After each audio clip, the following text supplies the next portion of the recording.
So tayo po muli ay mag-aral ng salita ng Panginoon. Naniniwala po ako sa mga kapatid na anumang bagay na inaalok sa inyo at ibinibigay, hindi po basta nyo tatanggapin, depende kung sino at ano ang ibinibigay. Pangalawa, hindi nyo po tatanggapin kung ang ibinibigay sa inyo ay hindi kailangan. At pangatlo, naniniwala rin akong tatanggihan po ninyo kung ang inaalok at ibinibigay sa inyo ay yung mapapariwara kayo, yung mapapahama kayo. Dapat lang po mga kapatid na yun po ay atin pong tanggihan, ayawan. Pero ang hindi ko matanggap, yung pong inaalok at ibinibigay ng Panginoon, bakit po hindi matanggap ng tao? Parang mas gusto pa nila yung mga bagay na alam nila na makakasira sa buhay nila kumpara doon sa ibibigay ng Panginoon na mapapabuti po sila. Yun po yung gusto kong bigyan ng linaw ngayon pong umaga. At yan po ang pag-uusapan po natin ngayon. Ang title po natin, mga kapatid, meron tayong kasabihan ganito. Ang umaayaw ay di nagwawagi. Tama po ba? Ang tumatanggi, lugi. Tama po ba? Ang tumatanggi, lugi. Ang umaayaw, hindi nagwawagi. Pero ngayon po umaga, ito lang po, simpleng-simple, mensahe po natin, pinamagatan ko pong ang umayaw, sabihin mo sa katabi mo, pag kang aayaw, talo ka. Ano po ang ibig kong sabihin dito ng pag-ayaw? Nagbanggit na po ako sa inyo ng mga una, kapag alam mo na mapapahama ka, mapapariwara ka, example, droga, o kaya ay inaalok ka ng illegal na trabaho, o kaya alam mo na yung bagay na ito ninakaw, na binibigay sa'yo, at may knowledge ka na yun ay nakaw, dapat lang natanggihan mo. Pero kung ito po ay galing sa Diyos at may ino-offer at binibigay sa iyo ang Panginoon, wala akong makitang dahilan para ito'y ayawan at ito ay tanggihan. Now, ito yung una kong gusto nating sagutin. Meron po ba sa palagay niyong tao ang ayaw sa Diyos? Meron po bang ayaw sa Diyos? Parang hindi ka panipaniwala na mayroong tao na ayaw sa Diyos. Pero meron po, mga kapatid. At tingnan po niya, ito yung una nating puntos. Mayroon bang taong ayaw sa Diyos? Yes. Tingnan niyo po yan. Jerusalem, Jerusalem, pinapatay mo ang mga propeta at binabato ang mga sinugo ko sa iyo. Makailang kung sinikap na kupkupin ang iyong mga mamamayan gaya ng pagkupkup ng isang inahin sa kanyang mga sisiw, ngunit ayaw ka. Now, nakita niyo po yung word. Ang sabi mo ng Panginoon, Jerusalem, Jerusalem, mayroon akong mga pinadala sa iyo. Mayroon akong mga sinugo, pero ano ginawa ninyo? Pinagpapatay nyo, binabato nyo. Nang ibig sabihin ay ayaw nyo na sila'y marinig. Ayaw nyo na yung bagay na kanilang inaalok at ibinibigay. At gumamit siya rito, tinan yung word niya. In comparison, sinasabi niya rito, makailang kung sinikap na kupkupin ka, tulad ng isang inahin sa kanyang sisiw. Yun ang ginamit niya, tulad ng isang inahin sa kanyang sisiw. Na gusto niyang lukuban ng kanyang pakpak. Yun yung ino-offer dito ng Panginoon. Ano yun? Yung pong isang inahin, kapag nilulukuban niya ang kanya pong mga sisiw, ayaw po niya na ito'y giginawin. Ayaw din po niya na may mga mananakit doon sa kanyang mga sisiw, kaya pinoproteksyonan niya ito. At yun po yung inaalok ng Panginoon. Sabi niya rito, tingnan niyo ha mga kapatid, makailang kung sinikap na kupkupin ka, Kupkupin means tangkiliking ka, kalingain ka. Pero ang Diyos na rin po ang sumagot ng para sa kanila. Ngunit ayaw ka. So, ayaw naman ng Diyos na pilitin tayo sa isang bagay na hindi natin gusto. Pero hindi ho natin pwede na sabihin na walang effort ang ginawa, walang effort na ginawa ang Panginoon sapagkat ang sabi niya rito, makailan. So, ibig sabihin, many times, He tried His best. Sinikap ko. Hindi ako nagkulang, nagtiyaga ako, naghintay ako, na alam ko isang araw magbabago ang isip mo. At nandito lang ako, hinihintay ko yung magiging tugon mo. It's all up to you. I offer you something. It is for your own good, and yet, ano sinasabi na, hindi ko gusto, hindi ko kailangan. Ayaw ko. So, again, hindi tayo pipilitin ng Diyos sa hindi mo gusto o sa ayaw mo. Pero ikaw ang magdidesisyon dun sa bagay na ino-offer ng Panginoon sa inyo. Kasi kailangan dito, tingnan nyo, mga kapatid, may option naman eh. May choices naman eh.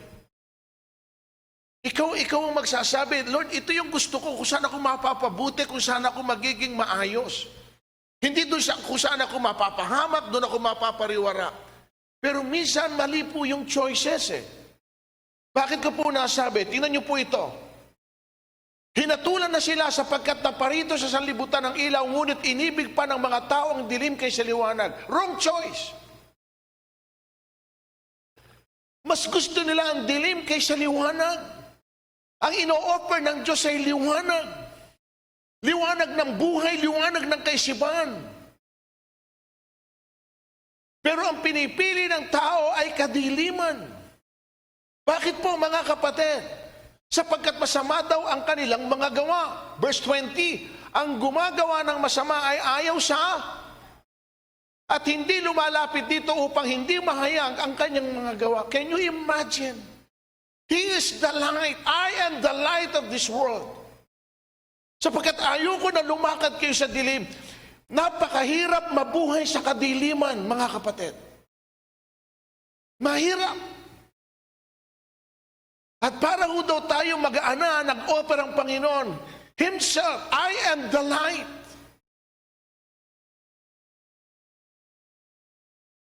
Those who walk in the light, sabi na, He will never walk in darkness. Kaya yun ang pero sabi rito, pinili nila yung dilim. Just recently lang, hindi ba nagkaroon tayo ng massive brownout? Yung iba, isang araw, 2 araw lang na nawalan. Kami almost 7 days. Struggle kami. Bakit hindi kami sanay na walang ilaw? Ang hirap. So, napakasimple lang nun. Ilang araw lang yun, pero alam nating lahat. Hindi natin alam kung saan tayo maliligo. Kung lahat po ng sa bahay ay nakadepende sa electricity, yan, wala tayong mga cellphone dahil walang makapag-charge. Hindi tayo makapag-charge.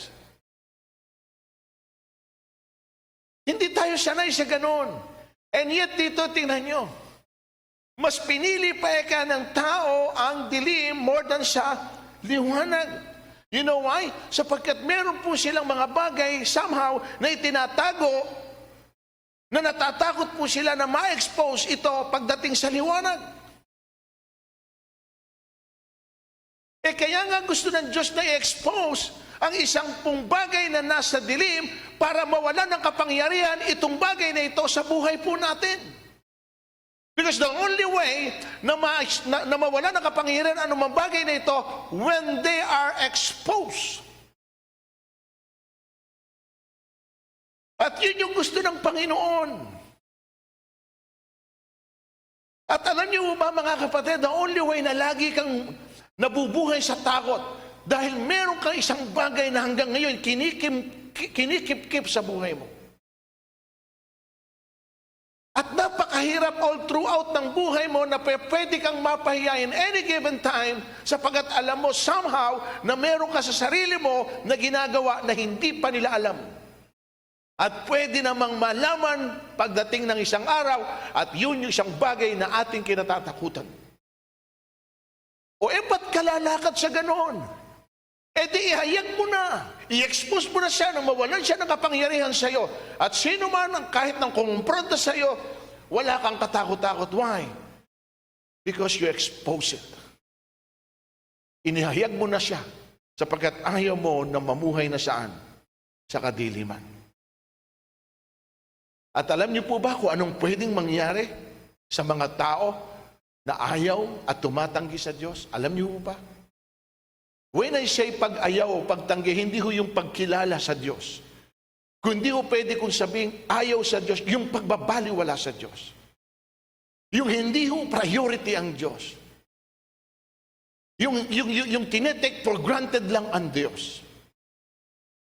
At parang yung pong dealing natin with the Lord ay eto, ako yung masusunod.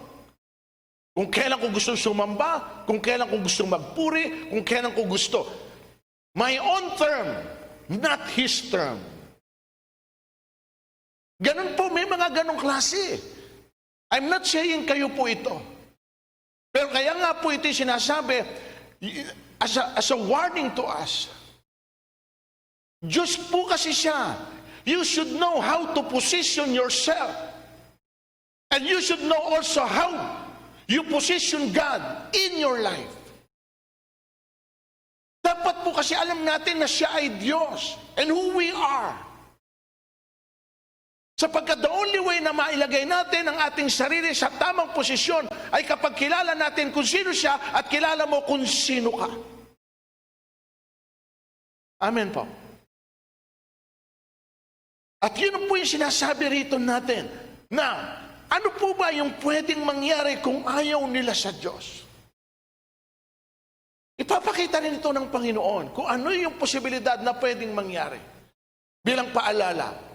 Okay? Ano yung pwedeng mangyari kung ayaw nila sa Diyos? One, destruction. Kapahamakan. Psalm 9:17. Lahat ng masamay luksang kamatayan ang magiging wakas. Ang lahat ng taong tumanggi kay Yahweh, mapapahamak. So ang pagtanggi sa Diyos ay kapahamakan. Why? Bakit po sa tingin nyo pwede siyang mapahamak? Dahil wala na po siyang Diyos na pwedeng mag-ingat. Wala na rin po siyang salita ng Diyos na pwedeng magpaalala sa Kanya at gumabay sa Kanya kung mali yung ginagawa niya. At kapag nawala po ang dalawang ito, mga kapatid, susceptible tayo, vulnerable tayo, prone tayo, na pwede na po tayong madisgrasya at mapahamak. Why? Dahil wala na po ron yung covering ng atin pong Diyos. Tinanggihan mo ang Diyos, inayawan mo ang Panginoon. Sabi ng Panginoon, yan ang gusto mo. Bibitaw ako. Pero siguradong pag bumitaw ako, marami ng bagay ang mangyayari sa iyo na hindi mo gusto. Yan po ang sinasabi sa atin ng ating Panginoon, yung mga possibility. Ito mismong siya nagsalita, parurusahan ka ng sarili mong kasamaan. Ipapahama ka ng iyong pagtataksil. Mararanasan mo kung gaano kapait at kahirap ang tumalikod kay Yahweh na iyong Diyos. At mawala ng takot sa Kanya, ako ang may pahayag nito, ang Diyos na makapangyarihan. Ipapahama ka. Mapapahama ka, ipapahamak ka. Mapapahama ka na wala ako sa buhay mo, ipapahama ka ng mga maling desisyon mo dahil yun ang pinili mo more than kaysa sa akin. Mga kapatid, hindi laging meron tayong pagkakataon. Pero maraming bagay na binibigyan tayo ng Diyos ng pagkakataon. At maririnig nyo mamaya, pwede palang mawala yun. Yung pagkakataon na yun. Bakit? Ayan o. baka mawalan ka ng pagkakataon. See? Bakit? Dahil marami ng beses yung word na ginamit natin kanina, makailang ulit na sinikap ko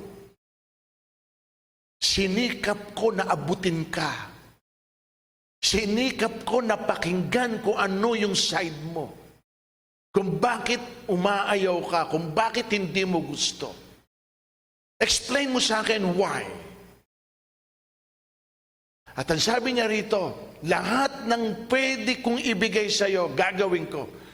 Pero huwag mo lagi itong babaliwalain sapagkat may pagkakataon na baka mawalan ka na ng oportunidad. Tingnan niyo po ito. Ang Israel ay binigyan ko ng pagkakataon na magbagong buhay. Ngunit, tinanggihan. Tinanggihan. Binaliwala. Hindi ho pinahalagahan. At sinabi niya rito, para siyang isang batang ayaw lumabas sa sinapupunan. Siya'y anak na suwail at mangmang. Verse 14, hindi ko sila paliligtasin sa impyerno. Hindi ko sila ililigtas sa kamatayan. Kamatayan, nakikiusap na ako sa inyo. I, the Lord, myself, pahirapan mo sila. Impyerno, parusahan mo sila. Why? Wala na akong natitirang o nalalabing awa sa kanila. Bakit dumating sa puntong ito ang isang compassionate God, a merciful God, a good God, na wala na po ng awa? Tingnan mo kung sino yung taong kadil niya. Bakit dumating? Minsan, tandaan niyo ito, hindi ang Diyos ang may pagkakamali o may pagkukulang. Tayo po lagi ang may pagkukulang at pagkakamali na nagpupus sa Diyos para maging ganun siya sa atin. Pero hindi ganun ang Diyos sa atin. Hindi niya yung gustong gawin, pero minsan tayo ang nagpupus sa Kanya na gawin niya yung isang bagay na hindi niya gusto na gawin. Ang tawag doon, provocation. Pinoprovoke natin ang Panginoon ayon sa ating mga ipinakikita, attitude and asal. Kasi hindi rin maunawaan ng Panginoon bakit nga kailangan siyang tanggihan. Bakit kailangan umayaw sa Kanya na wala naman siyang intensyong masama sa bawat isa. Lalo na't kung kinukonsider mo nga na ikay anak niya.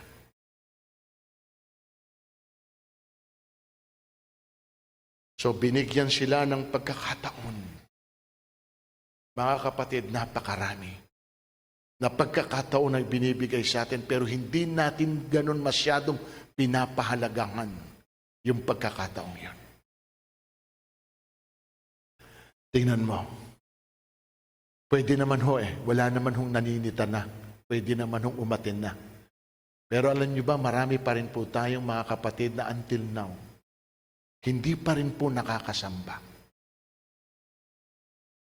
Hindi ko sinasabing ayaw nila sa Diyos. Hindi ko sinasabing wala silang Diyos. Pero ito kapatid, ano bang mahalaga sa iyo? Sino ba ang kailangan sa buhay na ito? Kasi dapat kahit papano, in your own initiative, maiparamdam natin sa Panginoon na, Lord, importante ka sa amin. Lord, mahalaga ka sa amin. Hindi kayo isang bagay na parang baliwala lang. Parang yung nag-e-exist ka for nothing. Hindi ganun ang Diyos. At sisiguraduhin ko sa iyo, lahat po tayo kailangan ng Diyos. At dahil kailangan ng Diyos, ibig sabihin mahalaga ang Diyos. Pero yung mahalagang Diyos, ang madalas, nababaliwala natin. At paano natin nasasabing na babaliwala ang Diyos? Depende yan kung sino ang pinaprioridad mo.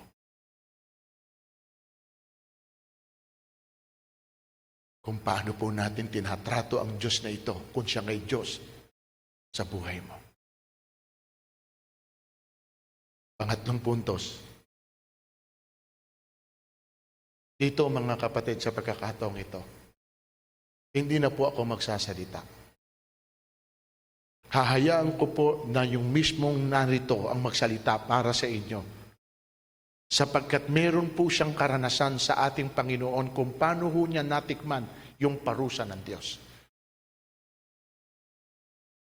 At ito pong naranasan po niya, kaya po niya inihayag at sinasabi, parang ganito lang po, ikinukonvey niya sa bawat isa sa atin, huwag niyong subukan. Dahil baka hindi niyo kayanin yung kaparaanan ng Diyos kung paano ho siya nagpaparusa. At siya mismo ang nakaranas nito at siya mismo ang nagsasabi nito. Ito po, pangatlong puntos, paano po ba magparusa ang Diyos? Paano? Siya na po ang pagsalitain natin. Ngayon ko lang ho ginawa ito.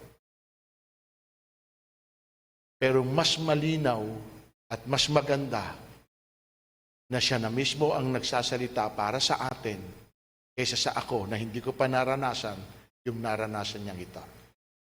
Paano ba magparusa ang Diyos? One, sabi po dito, naranasan ko kung gaano kahirap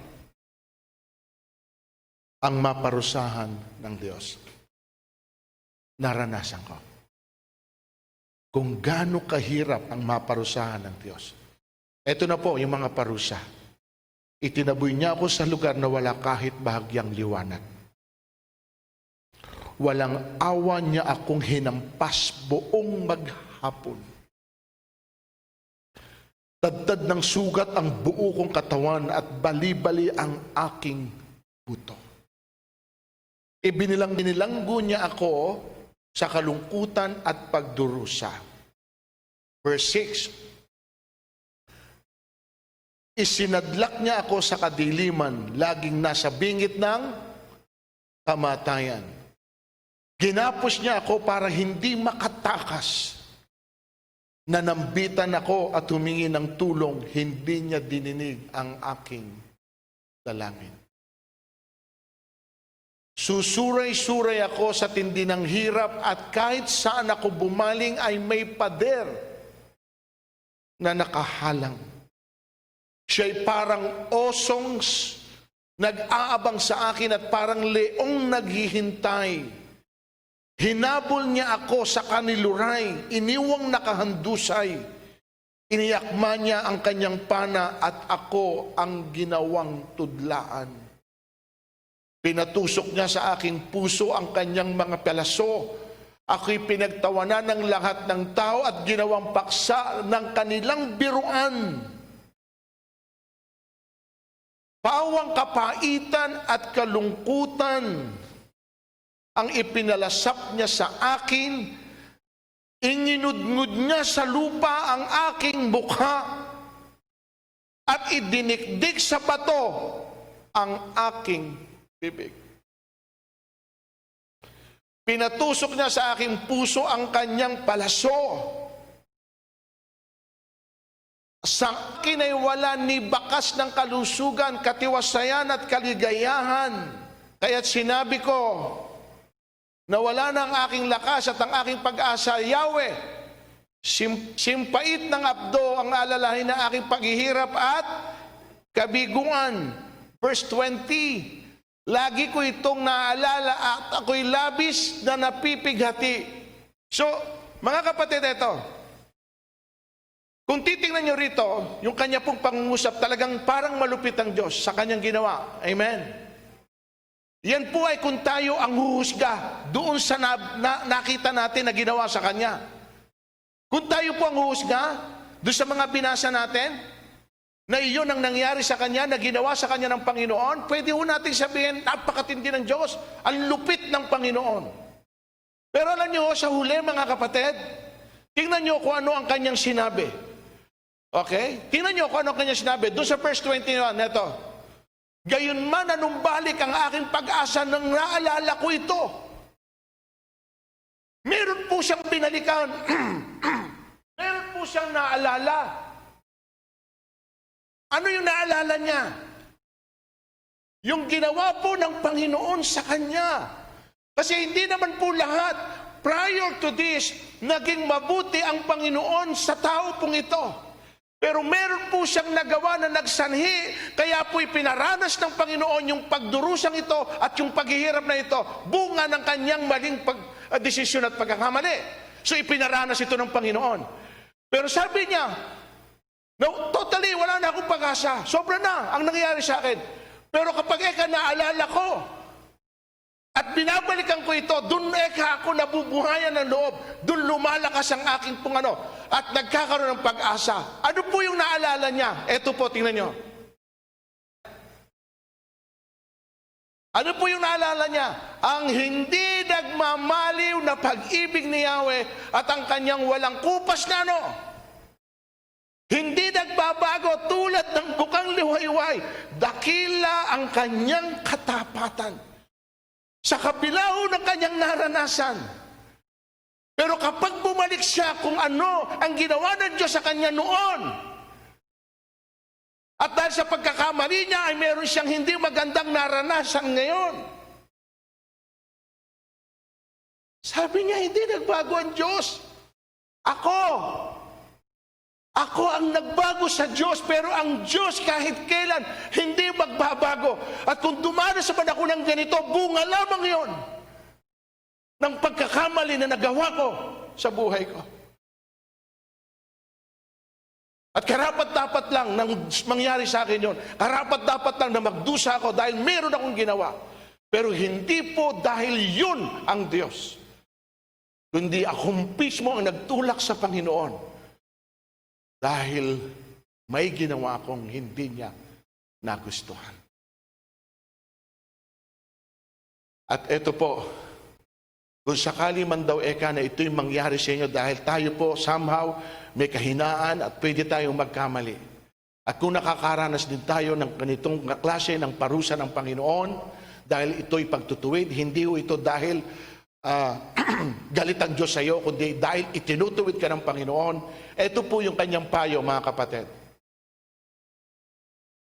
Pinakamabuting magagawa ng tao ay buong tiyagang maghintay sa pagliligtas ni Yahweh. At mabuti ka sa isang tao ay matutong magtiyaga mula sa kanya kabataan. Kung siya'y palasapi ng kahirapan, matahimik siyang magtiis at maghintay.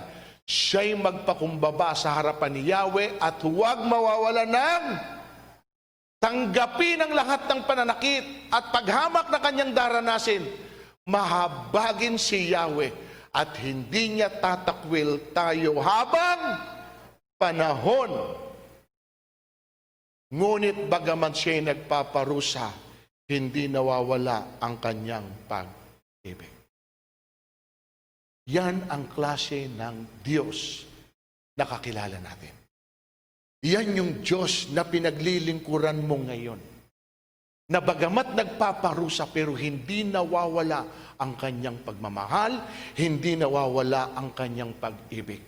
Hindi ka pinarurusahan para saktan ka, no, kundi para ituwid ka. Dahil gusto ng Panginoon maging maayos ang kalagayan mo. Dahil alam niya kung ano yung consequence nito. Kung hindi niya magagawa ng paraan at maitatama ngayon yung pagkakamali mo, tiyak na pagdurusahan mo yon at baka mawalan ka ng pagkakataon. Yun ang inaayawan ng Diyos. Mga kapatid, hindi nagbabago ang Panginoon.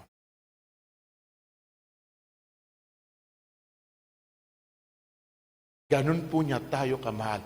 At ito ngayon yung itinatanong ko, paano po ito tatanggihan ng mga tao? Paano nila nagagawang ayawan ang isang klase ng Diyos na tulad ng binabanggit ko? Kaya hindi ko matanggap sa isip ko Alam niyo kung ba't sinasabi ko ito?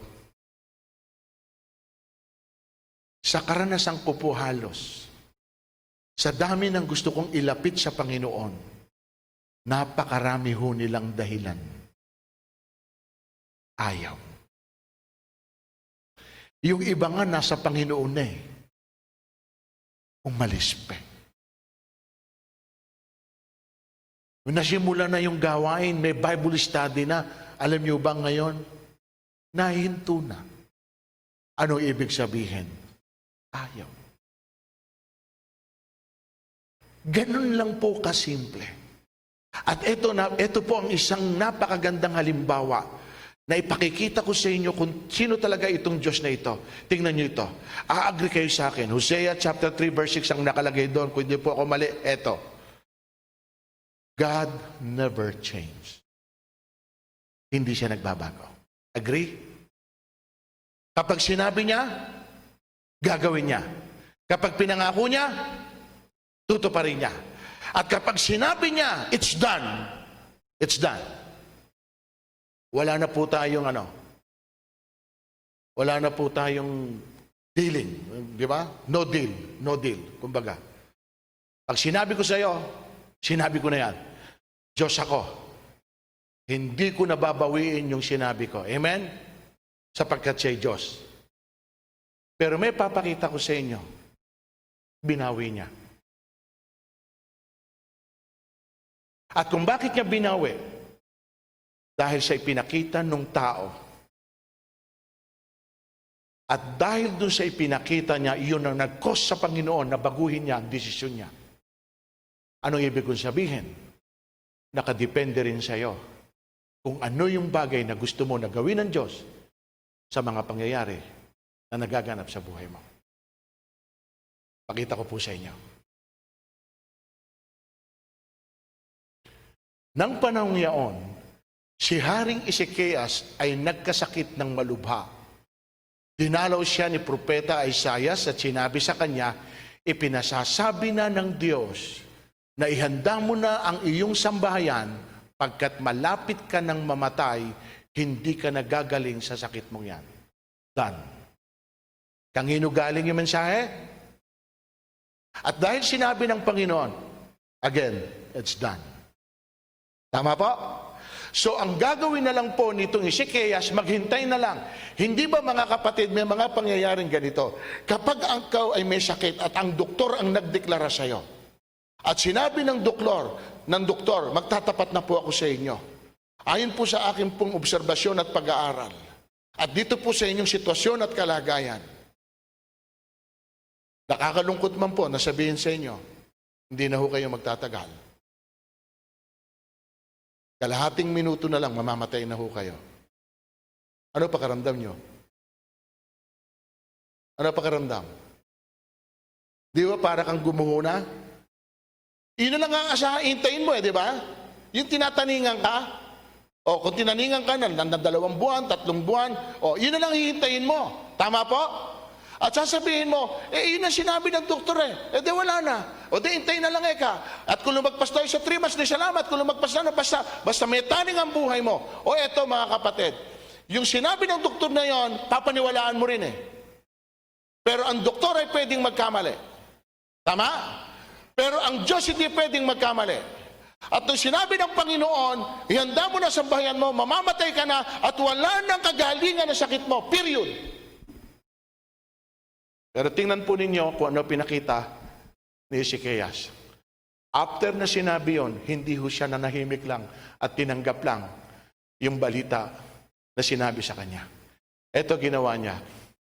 Bumaling si Haring Ezekias paharap sa dingding at nanalangin. Kahabagan mo ako, Yahweh. Yamang ako'y namuhay ng tapat sa iyo. Buong puso kong ginawa ang lahat ng bagay ayon sa iyong kalooban. At napataghoy siya sa matinding kalungkutan.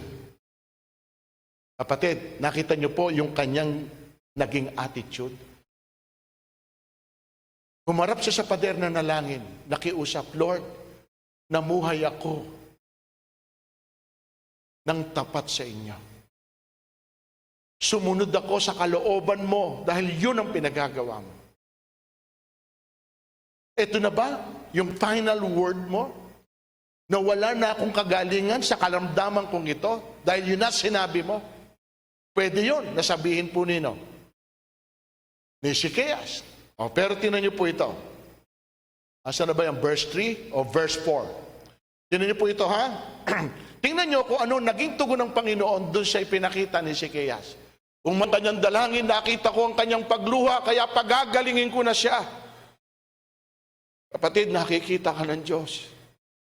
Naririnig ng Diyos ang mga daing mo. Nakikita niya maging ang pagluha mo. Kung ano man yung dinaranas mo, alam niyang lahat ng Diyos. At sinabi rito sa 2 araw, makakapasok na siya sa templo. 2 King, verse 6. Ano sabi ng Lord? Hindi na ho siya pinagaling, hindi siya pinagaling lang. Ano sabi? Nang 15 taon, hindi lamang yan. Ililigtas ko pa siya. At ang lungsod na ito, sa kamay ng hari ng Assyria, ipagtatanggol ko para sa aking kapakanan, alang-alang sa lingkod kong si David. Kapatid, tingnan mo, tiningnan din po ng Panginoon si David. Sa ginawa ni David sa kanya, tingnan mo, may kaugnayan pala ito. Ayon sa aking karangalan. So mga kapatid, ito yung mga aral na sinasabi sa atin ng Panginoon na kahit minsan tingin mo parang meron ng judgment sa'yo. Parang naroon na yung hatol sa buhay mo. Pwede rin pala itong ma-reverse. Depende sa attitude na ipapakita po natin. And here is my conclusion. Ayan. Kayo na po humasga. Kayo na po ang magpasya. Anong klaseng Diyos ang inaayawan ng iba na binabaliwala po nila? Anong klaseng Diyos ito? Nakita niyo po? At dito tama yung sinabi po ni Job. At tama rin yung sinabi ni Josue. At ito po yung sinabi ni Job. Nung ang asawa niya ay nagbitaw ng salita laban sa Diyos, ito po sinabi. Tingnan po natin. Ano nakasulat dyan? Sinabi ng kanyang asawa, hindi ka pa ba magbabago? Sumpay mo na, Diyos, nang mamatay ka na. Kita mo bitaw? Nakita niyo bitaw? Dahil hindi na po niya matiis yung paghihirap ng kanyang asawa na si Job. Nag-cause na po ito ng hatred, bitterness, anger sa puso niya.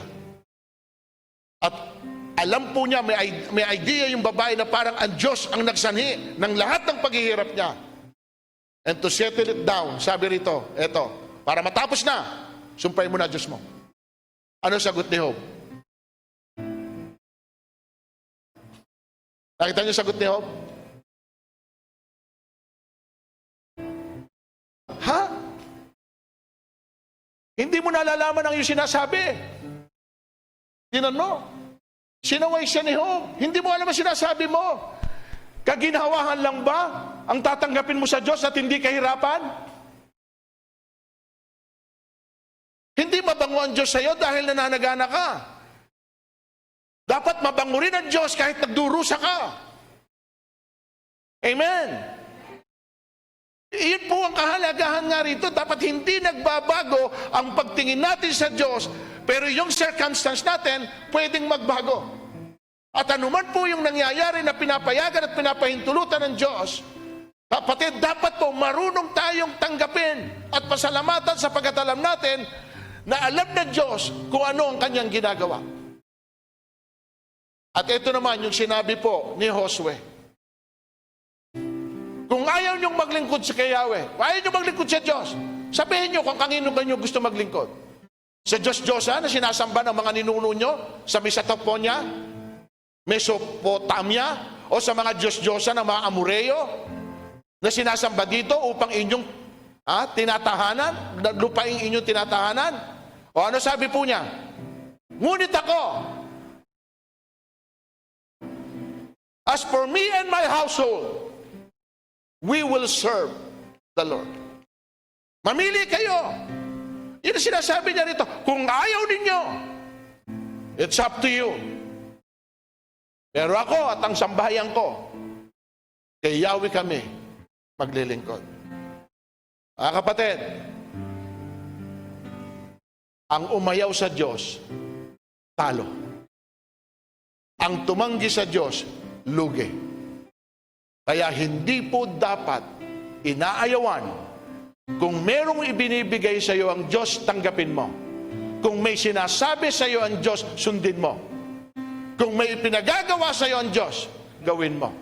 Lahat ng ito, ikakabuti natin para po sa atin, at ito po'y magbibigay ng karangalan sa Diyos po natin. Amen? Palakpakan natin ang Panginoon. Kaya pakisabi mo sa katabi mo, left and right, huwag kang aayaw. Hindi pa tapos ang laban. Palakpakan natin muli ang Panginoon.